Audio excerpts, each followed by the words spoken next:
알기 쉬운 경제 완전 정복. 가장 가까이 있는 생활 경제 뉴스. 김은경의 생생경제. 네, 김은경의 생생경제 3부 시작하겠습니다. YTN 라디오와 안전보건공단이 함께하고 있는 산업재해 예방을 위한 기획특집 6주 동안 화요일마다 진행을 해드리는데요. 오늘이 두 번째 시간입니다.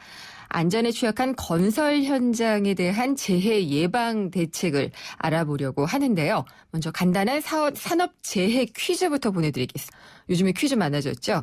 이 보기만 해도 아슬아슬한 건설 현장, 산업재해가 가장 많이 발생하는 곳인데 그중에서도 가장 많이 발생하는 재해가 바로 이것이라고 합니다. 안전 발판이나 안전 난간 같은 시설이 제대로 갖춰져 있지 않아서 발을 헛디뎌서 떨어지기도 하고요. 또 안전모를 착용하지 않거나 안전고리를 연결하지 않거나 하는 그런 규칙 위반 때문에도 더 큰 사고가 불러오기도 하는데 무엇보다 재해를 최소화하기 위해서는 안전시설은 물론이고 안전규칙도 철저하게 지켜야 되겠죠. 다음 중 건설 현장에서 가장 많이 발생하는 재해는 무엇일까요?가 오늘의 문제입니다. 좀 길었나요? 보기 드리겠습니다. 1번 질식, 2번 우울증, 3번 떨어짐입니다. 1번 질식, 2번 우울증, 3번 떨어짐. 건설 현장에서 가장 많이 일어날 법한 재해를 맞춰주시면 됩니다. 정답 아시는 분은요. 짧은 문자 50원, 긴 문자 100원의 정보 이용료가 부과되는 휴대전화 우물정의 0945번, 우물정의 0945번으로 정답 보내주시면 됩니다. 오늘 참여해주신 분께는요. 알칼리수로 건강해지는 네모메이스 한 박스, 마지막 안주 숙취해소 캔디 키스립 한 통, 그리고 또 있습니다. 참 쉬운 중국어 문정아 중국어에서 드리는 10만 원 상당의 온라인 수강권 보내드립니다. 질식이 1번이고요. 2번 우울증, 3번 떨어짐. 정답 아시는 분은 우물정의 0945번으로 보내주시면 됩니다.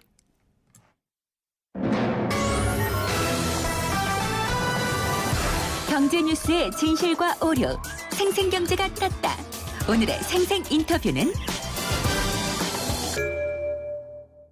네, YTN 라디오와 안전보건공단이 함께하는 산재 예방을 위한 기획 특집입니다. 오늘은 안전에 취약한 건설 현장의 재해 예방 대책을 알아보도록 하겠습니다. 안전보건공단 김경순 건설재해예방실 건설기술팀장님 나오셨습니다. 안녕하십니까? 네, 안녕하세요.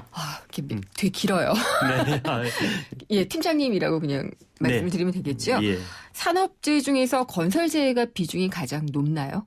네, 전반적인 재해 비중은 제조업 비중이 높은데 그중에 예. 사망 사고에 대한 비중이 건설업이 일반 재해에 비해서 큰 비중을 차지하고 있습니다. 그게 어느 정도나 되나요? 전체 사망 사고의 한 40% 정도를 건설업에서 일어나고 있습니다. 그러니까 사고가 한 번 나면은 크게 난다는 말씀이시네요. 네, 그렇죠. 건설업은 특성상 외부에서 작업하고 그리고 그렇죠. 동일한 공사를 두 번 다시 하지 않고 똑같은 건물 짓지 않는 그렇죠. 경우가 있고 예. 그리고 5개에서 작업하고 일용직 근로자들이 하고 하청업체들이 하는 그런 건설업 특성상 네. 또 그리고 본 건물을 축조하기 위해서 네. 가설로 해놓은 그런 시설물에서 근로자들이 작업하다 보니까 예. 한 번 사고 나면 큰 사고로 이어집니다.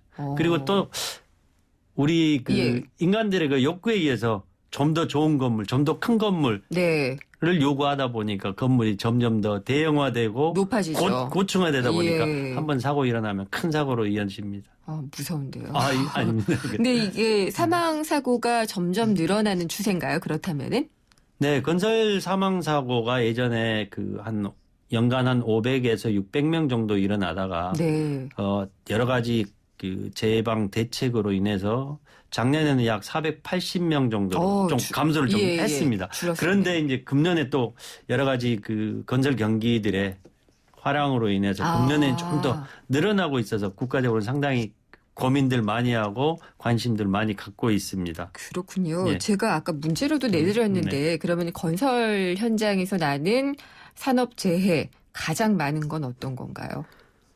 말씀드린 대로 건설업의 특성을 반영하듯이 높은 곳에서 일하다가 낮은 곳에서 떨어지는 사고가 가장 많습니다. 네. 전체 일반 모든 재해의 약 60% 정도를 떨어짐 사고가 발생하고 네. 특히 사망 사고에 대해서는 약 70% 정도가 떨어짐에 의한 사고가 발생하고 있습니다. 그 다음에 사고가 이제 요즘 들어서 건물이 고층화되고 대형화되다 보니까 이제 장비를 위한 사고, 장비를 이용한 공사를 많이 하다 보니까 건설 기계 장비에 의한 사고가 두 번째를 달리고 있는 게 그러면 기계 장비에 의해서 상해를 입는 경우가 되는 건가요? 그렇죠. 기계 장비에 의해서 부딪힌다든가 기계 장비에 의해서 기계 장비가 넘어진다든가 기계 장비 위에서 작업하다가 사람이 장비 결함으로 인해서 사람과 같이 떨어진다든가 그런 사고들이 많이 납니다. 예전에 막 크레인 같은 거 이렇게 떨어져가지고 철로 막히고. 네, 그렇습니다. 뭐 얼마 전에도 그런 건설 현장에 있는 장비를 올리는 크레인이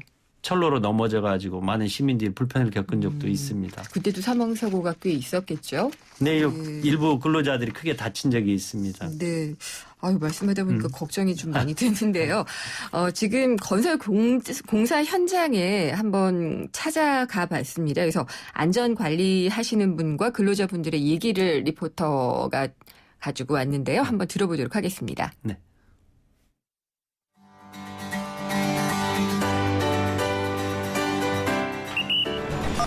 그 보강토 작업 구간 있잖아요. 좀 다시 한번 챙겨주셔야 될 것 같은데. 예, 확인해보겠습니다. 저는 건설 현장에서 일한 지 한 10년 됐습니다. 모든 일을 천천히 그리고 기본 원칙을 지켜서 하려고 노력하고 있어요. 힘든 부분 많죠. 회사나 정부에서 그 감독할 수 있는 인원을 배치해주면 안전사고가 많이 줄어들 수 있다고 저는 보죠. 저는 올해도 20년 됐습니다. 핸드폰 사용하다가 보면 장비가 오는데 못 보고 안전모를 써도 딱딱하게 조이지 않으면 장비가 치게 되면 아무 소용이 없어요. 10년 전이나 현재나 똑같은 게 추락에 대한 재해 부분이 계속 발생되고 있는 게 현실입니다. 최근에 산업안전보건법에 포함됐듯이 건강검진이라든지 이런 부분도 좀 더 확대돼야 한다고 보여지는 거죠.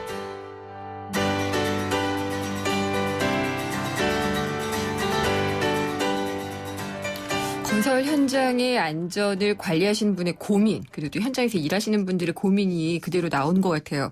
제가 딱 듣기에는 기본 원칙이 중요하다. 뭐 이런 얘기를 많이 하셨던 것 같고 굉장히 귀가 확 트였던 게 핸드폰 보다가 사고가 나는 경우가 있다. 이런 말씀도 하셨어요. 네, 맞습니다. 실제로 그런 일들이 좀. 예, 실제로 핸드폰을 보고 있다가 주위에 지나가는 큰 물건에 부딪혀가지고 사망에 이르는 사고까지도 아주 많습니다. 그렇군요. 그리고 그래서 일부 그 사업장에서는 위험한 작업, 높은 곳에 올라갈 때는 핸드폰을 두고 일을 할 수 있도록 관리를 하시는 현장들도 있습니다. 그게 좀 규정이 만들어져야 돼. 강제 조항으로 좀 만들어져야 되지 않나요? 아직은 그런 강제 조항까지는 없는데 그 사업장의 그러한 자체적인 관리 감독을 통해서 이루어지고 있습니다.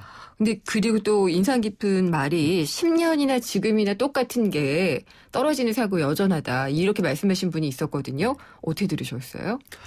참 그 문제에 대해서는 그 건설 현장에 재해방 업무를 하고 있는 사람으로서 참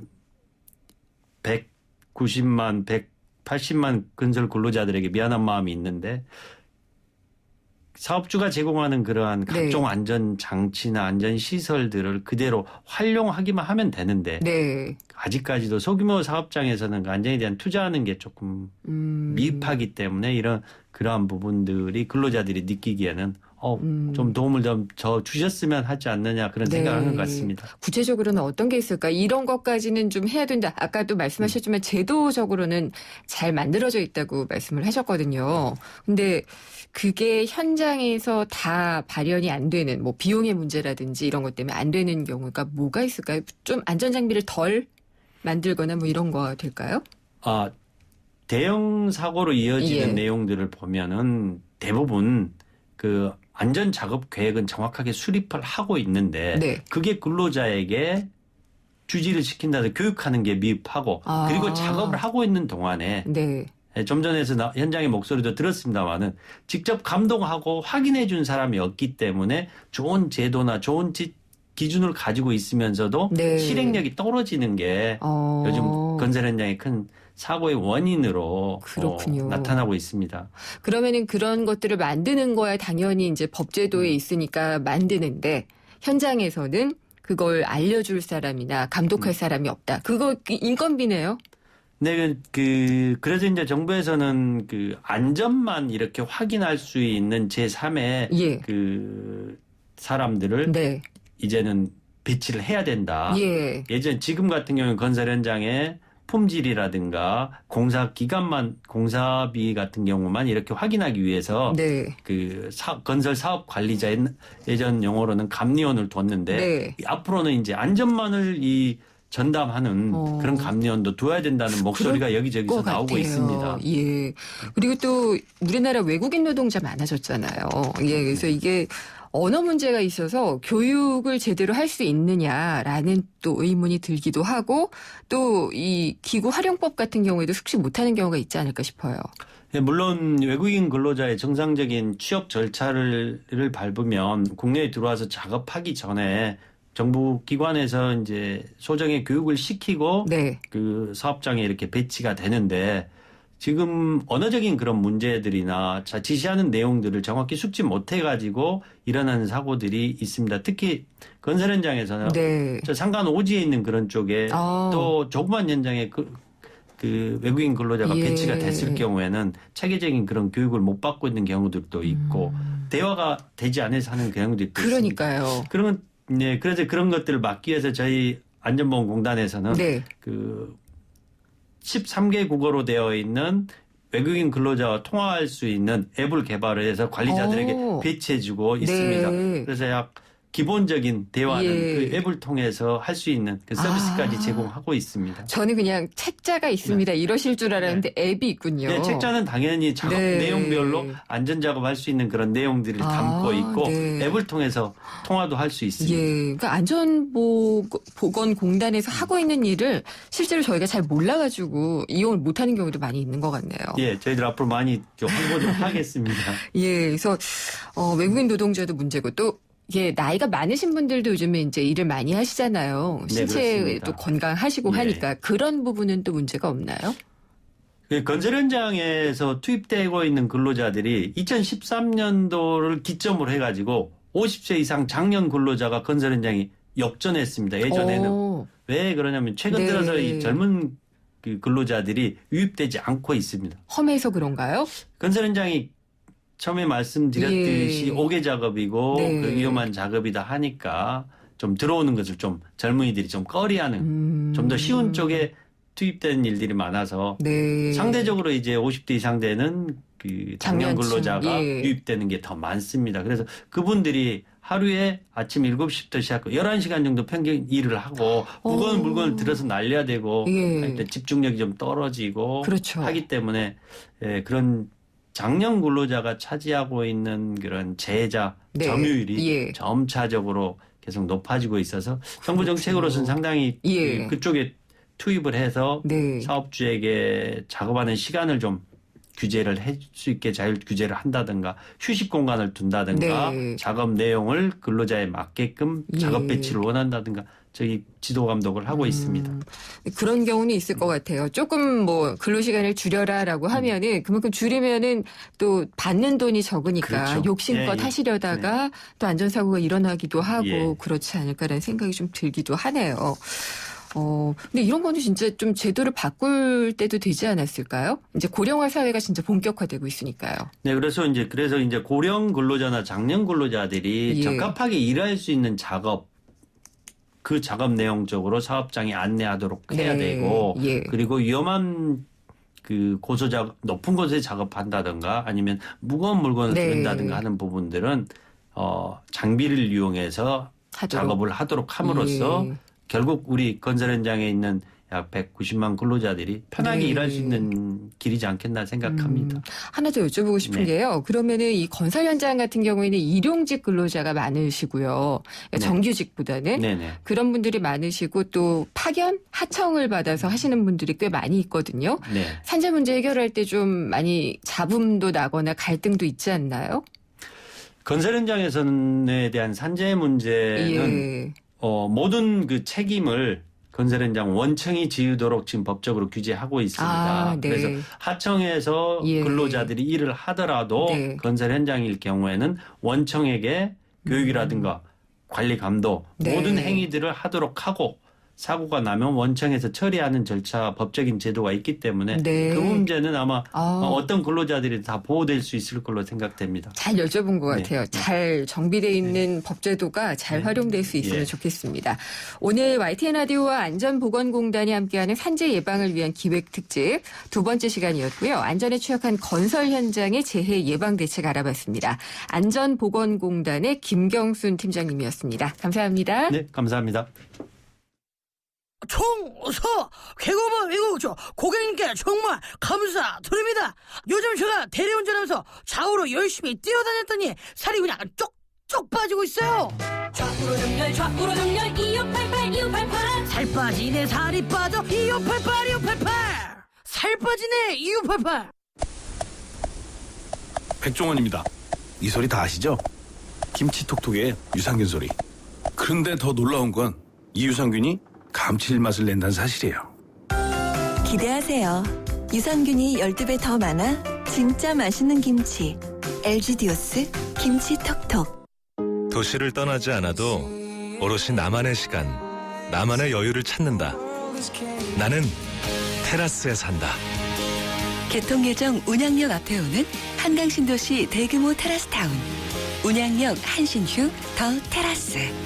1800-8169 한신공영. 네, 잠시 후 생생경제 4부 이어집니다. 장바구니 생생물가 시간 있고요. 경제뉴스 뒤집기도 준비가 되어 있습니다. 잠시 후 4부에서 뵙겠습니다.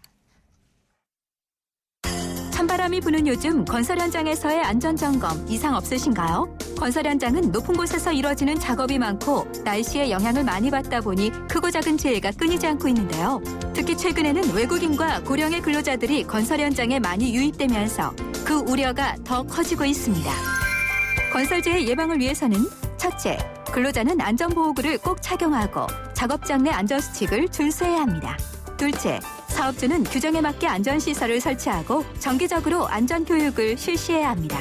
YTN 라디오 스스로 산재 예방 캠페인은 고용노동부와 안전보건공단이 함께합니다.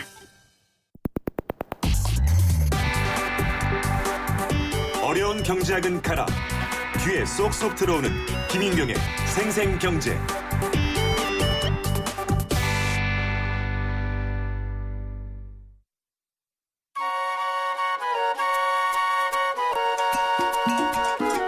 알뜰한 주부의 풍성한 식탁을 위한 시간. 한 주간의 물가 정보를 전해드립니다. 장바구니 생생물가. 생생경제에서 생생이 한번 더 붙은 코너입니다. 생생물가 시간인데요. 한국농수산식품유통공사의 김시아 대리 연결돼 있습니다. 안녕하십니까? 네, 안녕하세요. 김시아입니다. 네, 역시 생생한 목소리를 들려주시는군요. 바로 내일부터 큰 축제가 하나 있다는데 어떤 축제인가요? 네, 내일부터 30일 금요일까지요. 예. 농림축산식품부가 주최하고 저희 한국농수산식품유통공사가 주관하는 2015 농산물 직거래 로컬푸드 페스티벌이 개최됩니다. 양재동 H센터에서 열리고요. 그렇군요. 네, 로컬푸드 직매장과 직거래장터 그리고 온라인 직거래까지 전국에 이제 건강하고 신선한 로컬푸드가 한 자리에 모이는 행사인데요. 예. 우리 주부님들이 늘 먹거리가 고민이시잖아요. 그렇죠. 네, 로컬푸드 예. 페스티벌에서는 오늘 아침에 수확한 농산물을 생산자가 직접 판매하니까 100% 안심도 되고요. 복잡한 유통 단계도 거치지 않으니까 가격까지 좀 저렴합니다. 네. 요즘 방송 곳곳에서 셰프들이 그렇게 큰 인기를 자랑하잖아요. 그렇죠. 예. 그중에 한 명인 이원일 셰프가 제철 농산물을 이용한 특별 레시피도 공개한다고 하니까 네. 페스티벌 가셔서 여러 가지 좋은 추억 만드시면 좋겠습니다. 아, 그렇군요. 네. 방문해보면 좋을 것 같은데 네. 제철 음식이라는 게 요즘에 사실은 잘 모르겠다는 생각이 가끔 들기도 하는데 그래도 제철인 음식이 있잖아요. 그렇죠. 지금의 제철 먹거리는 어떤 건가요? 네, 사실 뭐 가을이나 초겨울 이럴 때 제철 먹거리도 참 많은데 이번 주는 은행을 좀 소개를 해드릴까 해요. 은행. 네, 예. 가을에 이제 길거리 가시다 보면 은행 냄새도 많이 맡으시고 향기롭진 않죠. 그러잖아요. 근데 예. 또 굉장히 맛있잖아요. 네. 그래서 참 매력적인 먹거리인 것 같은데요. 은행의 현재 가격은 소매 가격 100g 기준 1,500원 정도고요. 예. 이건 깐 은행 기준 가격이고요. 그런 네. 가격을 형성하고 있고 네. 또 좋은 은행을 고르시기 위해서는 알이 고르면서 표면은 깨끗하고 은행 고유의 냄새가 나는 것이 좋은 은행이라고 하네요. 아, 이렇게 깐 은행을 기준으로 한 거죠, 이것도? 그렇습니다. 예. 네. 까기 또 이제- 어려워요. 어렵죠. 네. 네. 또 칼로리의 경우에도 100g에 183kcal 정도 되는데요. 장코플라톤 성분이 풍부해서 혈액순환을 좋게 하고 네. 또 혈액 노화 방지에 좋은 효과를 가지고 있습니다. 어... 대신에 이 메틸피리독신이라는 독성 물질도 가지고 있기 때문에 반드시 익혀 먹어야 하고요. 그래서 성인은 하루 10알 이내, 어린이는 3알 이내로 섭취를 해야지 과다 복용을 막을 수 있다고 합니다. 그래요? 네, 그렇습니다. 근데 익힌 거는 더 먹어도 되는 거죠? 무조건 익혀 드셔야 하고 그것도 네. 너무 많이 먹으면 안 좋죠. 10알 이내로 드셔야 그래도 예. 건강하게 유지할 수 있으신 그런 알겠습니다. 정보가 있죠. 네. 하루에 10알도 안 먹으면서 겁나서 한번 여쭤봤습니다. 그리고 매년 AT에서 김치 지수를 발표하시잖아요? 네, 그렇습니다. 이게 네. 어떤 건지 좀 설명 좀 해주시죠. 네, 이제 용어가 생소하신 분들도 많을 텐데요.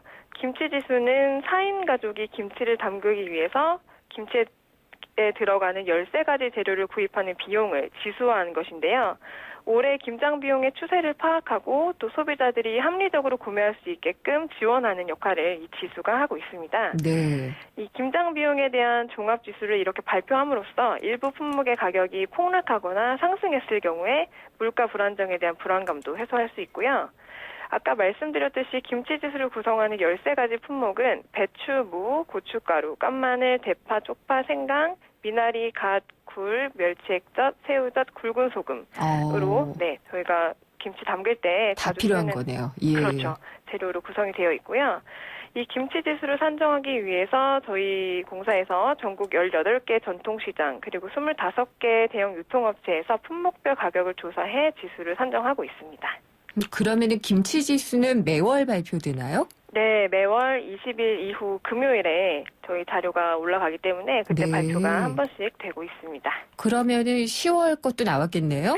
네, 그렇습니다. 이제 10월에 김치 지수가 얼마 전에 발표가 됐는데 94.9로 발표가 되었거든요. 예. 이 수치는 전월인 9월에 비해서 1.6 정도 상승한 수치입니다. 9월이 93.3이었거든요. 그래서 요거를 살펴보면 2015년도 기준 지수는 이제 2010년부터 14년까지 5개년 평년 가격을 100으로 설정한 후에 월별 수치를 비교하는 건데요. 네. 10월의 김치 지수가 94.9니까 평년에 비해서 5.1 정도 저렴하게 구매할 수 있다는 걸 의미하는 것이 됩니다. 아, 그렇군요. 네, 특히 전월에 예. 비해서는 무와 쪽파 그리고 생강의 가격이 하락세에 접어든 반면에 미나리, 갓 그리고 굴의 경우에 15에서 30%까지 가격이 상승해서 전체적으로는 전월에 비해서 소폭 상승한 수치를 나타냈습니다. 네. 근데 김장은 보통 10월보다는 11월이나 12월 초 뭐 이때까지 많이 하잖아요. 네, 예, 그렇죠. 김장 비용 그때는 어떨까요? 저희가 9월 달에 한 달간 추석 차례상 비용에 대해서 자료 제공해 드렸던 네. 것처럼 예, 김장 비용 분석 자료도 이제 11월 중에 3차례 제공드릴 예정이거든요.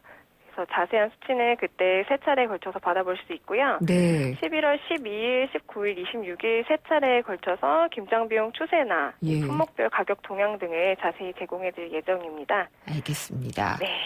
김시아 대리님 모범생이셨죠?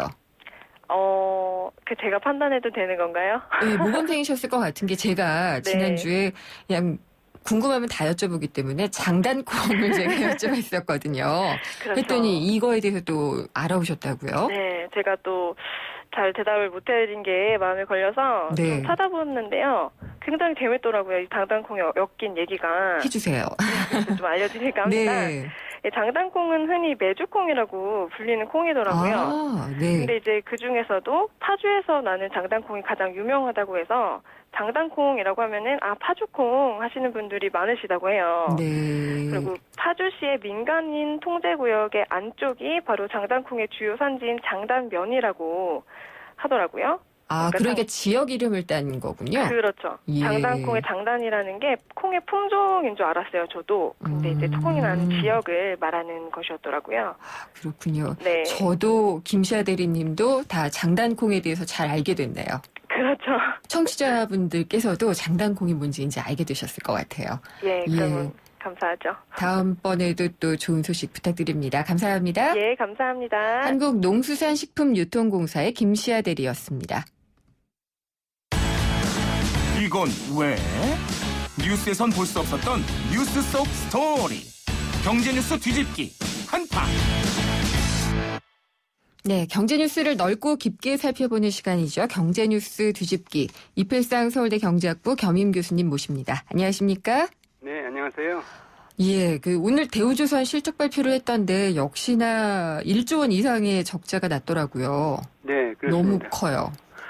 3분기 적자만 1조 2,171억 원인데요. 예. 올해 누적 적자가 4조 3,003억 원이나 됩니다. 네. 엄청난 규모죠. 예. 근데 이렇게 되면은 이런 적자를 내면서 기업을 운영할 수가 있는 건가요?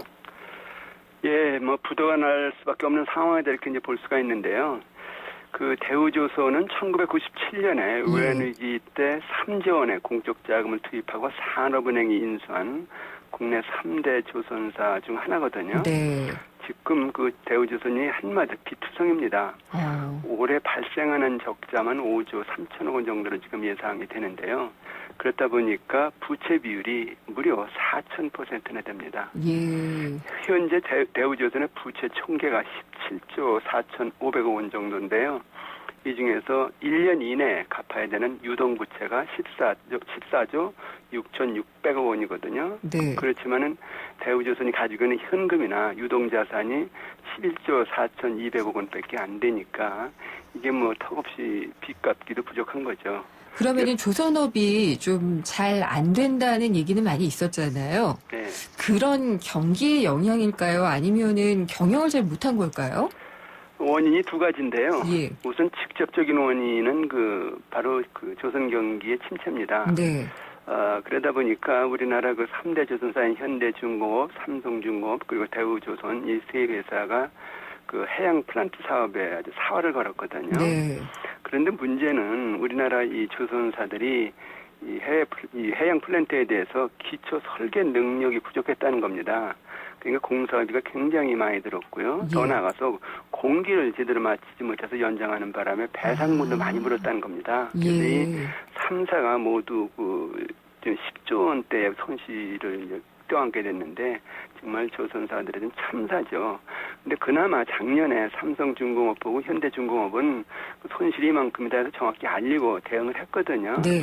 근데 대우조선은 지금 4조 원이 넘는 부채 사실을 계속 숨겼다는 겁니다. 그러다 보니까 부실이 골마서 이제 오늘에 이르는 것이다 이렇게 볼 수가 있고요. 네. 근데 이것보다 더 중요한 간접적인 원인이 있습니다. 뭘까요? 뭐냐면은 바로 낙하산 인사와 이제 도덕적 해이라는 건데 예. 대우조선은 산업은행이 관리하는 회사이다 보니까 정권이 바뀔 때마다 사장과 임원이 낙하산으로 많이 내려온다는 겁니다. 네. 그리고 이제 흥청망청 나눠먹기를 많이 했다 하는 건데 문제는 정치적인 인사가 이렇게 내려오다 보니까 최대 주주인 산업은행이나 또 정부 부처인 금융위원회도 관리나 통제를 제대로 못했다는 것이거든요. 예. 그래서 결국 이런 지배구조가 대우조선을 부실덩어리로 만들고 오늘에 일어났던 상황이 이렇게 만들었다면 이렇게 볼 수도 있죠. 저는 해양 플랜트 사업 수주 이런 보도자료 받아보거나 기사 보거나 그러면은 야, 우리 잘 나가고 있구나 이런 생각을 했는데 그런 거 공기를 못 맞춘다든지 부실하다든지 이런 걸로 손실이 많이 났다니까 참 안타깝기도 하고 그렇네요. 우리나라 이제 기업들은 기술 가지고 결국 경쟁력을 유지하는 건데 네. 기초 설계 능력조차 갖추지 않은 상태에서 예. 너도나도 해양 플랜트 사업에 뛰어들었거든요. 그래서 네. 결국 이제 일어났던 이제 참사가 나타난 건데 참 안타까운 일입니다. 그러니까요. 그래서 지금 금융당국과 채권단은 어쨌든 4조 3천억 원을 돈을 쏟아붓겠다. 이게 정상화 방안이라고 하는 것 같은데 네. 그러면은 살아날까요? 어떨까요? 예, 사실 이 대우조선이 왜 이렇게 됐느냐, 또 누가 잘못했느냐, 원인 규명과 책임 소재가 있어야 됩니다. 예. 그리고 이제 확실한 대책이 나와야 되는데 이번에 이제 정부 부처나 채권단 입장에서 내놓은 정상화 방안은 이제 자구계획 내놓으라는 것이거든요. 네. 그건 노조 이제 동의 받아오라는 것이거든요. 그래서 이제 임원 축소라든가 연봉 삭감 그리고 직원 구조조정 이런 어떤 이제 자구계획을 내놨고요. 네. 여기에 노조에 대해서도 이제 그 파업을 자제한다든가 임금을 동결한다든가 동의까지 받아왔어요. 하도 급하니까. 네. 예, 그래서 이제 4조 3천억 원대 이제 자금 지원이 이제 29일 날 그 산업은행 이사회에서 결정될 것 같은데 문제는 이렇게 이제 돈 대줘서 살린다라고 했을 때 이게 정상화라고 보기는 어렵다는 것이죠. 그래서 정말 제대로 네. 원인을 규명하고 어떤 구조적인 어떤 대안이 나와야지 일단 돈 4조 3천억 원 투입하겠다, 정상화하겠다 하는 것은 돈만 투입하겠다는 거지 이제 제대로 고치겠다는 뜻이라고 보기는 어렵다는 거죠. 근데 어쨌든 구조조정 계획에 대해서 노조도 동의를 했고, 그러니까 뭐 사람 줄이거나 뭐 자산 팔거나 하는 그런 것들이겠죠. 그렇습니다. 이런 것들을 하고 4조 원을 받고, 그리고 이제 교수님 지적하신 것처럼 낙하산 인사라든지 이런 문제들까지 개선을 해 나가겠다는 것을 좀 몸소 보여주지 않으면 안 되겠죠. 사실 이번에 그 돈을 투입한다 할 경우에 이것이 결국 또 다른 어떤 밑빠진 독에 물 붓기 아니냐 그런 어떤 생각도 드는데요. 예. 대우조선 측 얘기를 들어보면은 해양 플랜트 부실만 좀 덜어주면은 살아날 수 있다는 얘기인데 이것도 설득력이 부족하다는 겁니다. 왜냐하면 지금 세계 조선 경기가 아주 침체한 상태이기 때문에 그 해양 플랜트 부실 덜어진다고 해서 경쟁력이 살아날 그런 가능성도 높지 않다는 것이고요. 또 이제 그 결국은 지배구조 문제인데 네. 정부나 국제은행은 이런 어떤 그 주요 산업을 관리하는 능력이 없다 이런 것이 이번에 입증되는데 15년 동안이나 자신들의 어떤 밥그릇처럼 이용됐다는 것이거든요. 이런 걸 그냥 놔두고 돈만 내준다고 해서 정상화 되겠느냐 하는 얘기죠. 이런 차원에서 이제 정말 근본적인 대안이 뭐냐 하는 얘기인데 단순하게 뭐 자산 그 매각하고 인원 구조 조정하고 이런 차원이 아니라 핵심 사업 중심으로 이제 통폐합하는 과감한 구조 조정이 있어야 된다는 것이거든요. 근데 이거는 정부가 할 수밖에 없다는 것인데 지금 정부가 뒷짐짓고 이제 자금 지원해줘라 이런 식으로 나오니까 문제가 크다는 것이고요. 무엇보다도 지배구조에서는 민영화합니다. 이 조선사는 이거 일반 기업인데 이거 어떻게 정부가 계속 가지고 있느냐 하는 얘기죠. 그래서 그 새로운 주인을 찾아주고 정말 효율적인 어떤 경영을 하도록 민영화하는 방안을 빨리 찾는 것이 올바른 방향이다 이렇게 봅니다. 일단 돈을 좀 부어서 살리고 그러면서 말씀하신 대로 민영화 절차를 통해서 주인이 있는 회사로 거듭나야지 책임감 있게 아마 인사도 이루어지고 사업도 이루어지지 않을까 그런 생각이 드네요.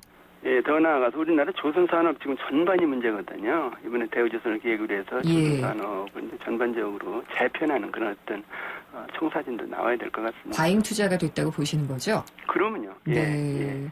얼마나 정리가 돼야 될까요?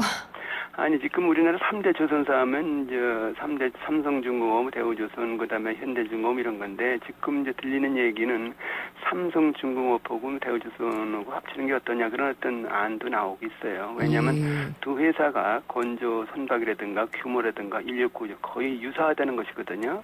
합치면은 이제 제살깎기 경쟁은 이제 막을 수 있다 하는 것이고요. 또 그 삼성중공업은 방산 부문이 없거든요. 근데 대우조선은 있습니다. 그래서 합치면 또 시너지 효과도 있을 것이다. 해서 이제 두 조선사를 합쳐라 이런 얘기도 한데 어떻든 간에 우리나라 조선산업 전체를 놓고 어떻게 이것을 재편하는 것이 좋은가라는 어떤 고민을 좀 근본적으로 해야 될 상황인 것 같습니다. 그리고 지금 최대 주주는 산업은행이지만 수출입은행도 있고요. 예, 그래서 뭐라고 해야지 되나 이런 특수은행들 우리나라 공적인 이런 금융권들도 부실해지게 되면은 이것도 참 큰 문제 같아요. 근데 대우조선이 쓰러지면 그 회사 하나 쓰러지는 것이 아니고요. 그 은행들 같이 물건이 넘어지니까요. 은행들을 부실하게 만든다는 얘기는 경제 전체를 부실하게 만든다는 얘기거든요. 지금 대우조선 보면은 67개 금융회사에서 신용 공여받은 것이 23조 2천억 원이나 됩니다. 그래서 이것이 그냥 대우조선 하나 쓰러지는 것이 문제가 아니라 우리나라 이제 금융 전반에 걸쳐서 엄청난 부실에 타격이 올 수 있다는 것이거든요. 그러니까 제대로 이거 구조계획하고 만약에 이제 자금 지원을 해준다면은 정말 확실한 어떤 계획을 놓고 자금 지원을 해줘야지 일단 살아나라 이런 차원의 자금 지원은 문제가 있다는 거죠. 알겠습니다. 오늘 말씀 잘 들었습니다. 감사합니다. 네네, 감사합니다. 이필상 서울대 경제학부 겸임 교수였습니다.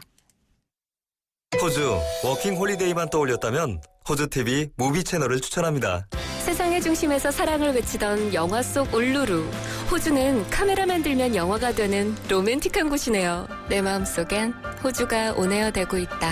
호주 시드니 브리즈번 주 10일의 운항. Excellence in Flight, Korean Air.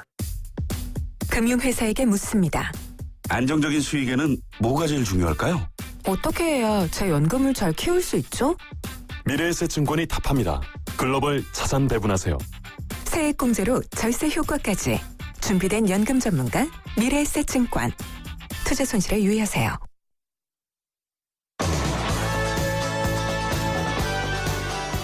김은경의 생생경제 4부 포스코 마지막 안주 숙취해소 캔디 키스립과 함께 있습니다. 3부에서 저희가 재해 퀴즈 드렸는데요. 정답은 3번 떨어짐이었습니다. 오늘 선물 받으실 분은 6619님 외 한 분이고요. 6534님께는 알칼리수 A수 한 박스를 선물로 보내드리겠습니다. 오늘 순서는 여기까지고요. 다음 시간에 찾아뵙겠습니다. 김은경이었습니다.